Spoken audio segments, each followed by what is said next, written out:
Derrota da seleção brasileira diante da França por 2-1 hoje no amistoso nos Estados Unidos, uma derrota que certamente ensina muitas lições para o elenco e também para o treinador Carlo Ancelotti, que mais uma vez manteve a sua ideia de jogo, sua estratégia de jogo de entrar com um bloco baixo e buscar as saídas em transições rápidas, em contra-ataques com os nossos atacantes velozes.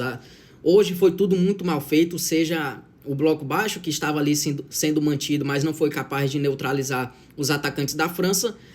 A pressão alta, quando ela foi feita, foi muito mal feita, e as execuções das transições rápidas em contra-ataque também foram muito mal executadas. Então, um jogo muito ruim da seleção brasileira coletivamente, que pouco competiu. Talvez no único momento do jogo que o Brasil realmente competiu foi quando o Luiz Henrique entrou em campo no segundo tempo.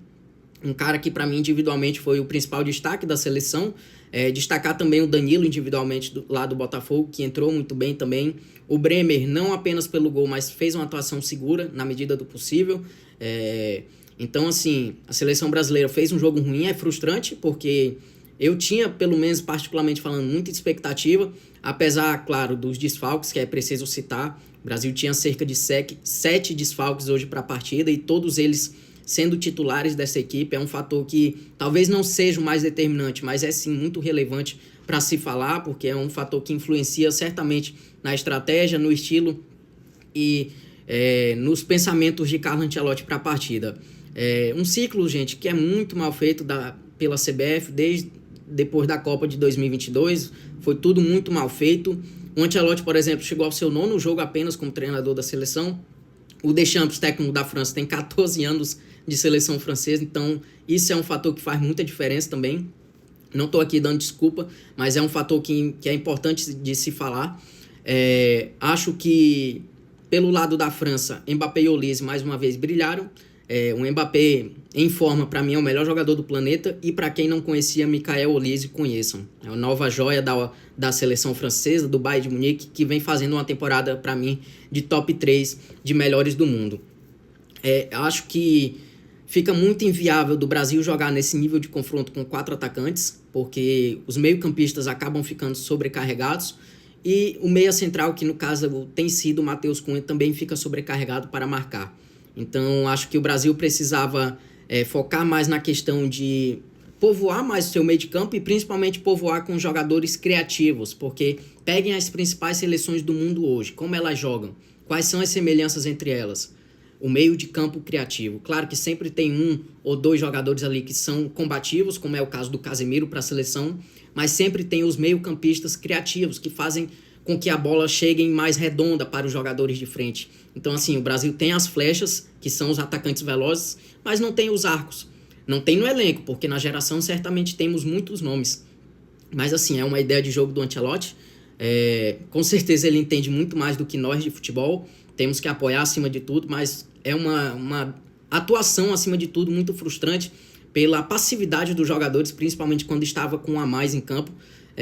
Que nem parecia que estava com um jogador a mais em campo, que em nenhum momento o Brasil, em poucos momentos, na verdade, conseguiu agredir a França.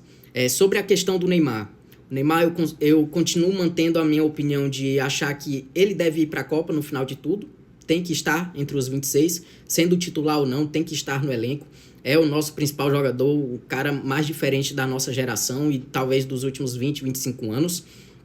Mas é preciso também ver a questão física dele, porque, gente, não é videogame. Não é videogame que a gente apenas coloca o jogador e tá tudo resolvido. Vocês acham que, sinceramente, que nessa intensidade que foi o jogo de hoje, que ele poderia contribuir de alguma forma? Talvez sim, talvez não. Mas, acima de tudo, ele precisa estar bem minimamente fisicamente. Claro que se ele estiver bem 50%, 60% fisicamente, ele já tem que ir, porque a técnica dele se sobressai, né? Mas são fatores que é preciso levar em consideração também na hora de uma convocação. Fato é que não caiam na falácia que a geração é ruim, o problema não é esse.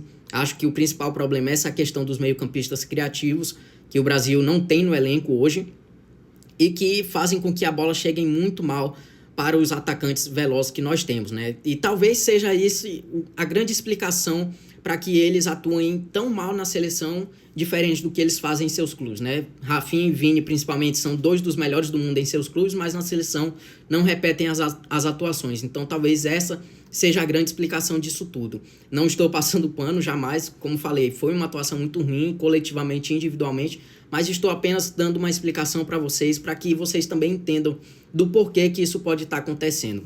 Como falei, não sou o dono da verdade, mas é uma opinião que eu penso e que acabei refletindo depois da partida de hoje. Vamos ver como serão os próximos passos da seleção. O fato é que a Copa do Mundo está muito perto e parece que o Ancelotti ainda tem muitos ajustes a fazer. Vamos ver se dará tempo de ajeitar, arrumar tudo isso até antes da Copa do Mundo, né? De resto, vamos continuar torcendo e acreditando que o Brasil pode fazer uma grande Copa do Mundo, porque, como falei, geração jamais será o problema, valeu? Deixa a sua opinião aí nos comentários, o que você achou da partida, o que o Brasil precisa melhorar, e obrigado por ter ficado até o final do vídeo. Forte abraço e tamo junto.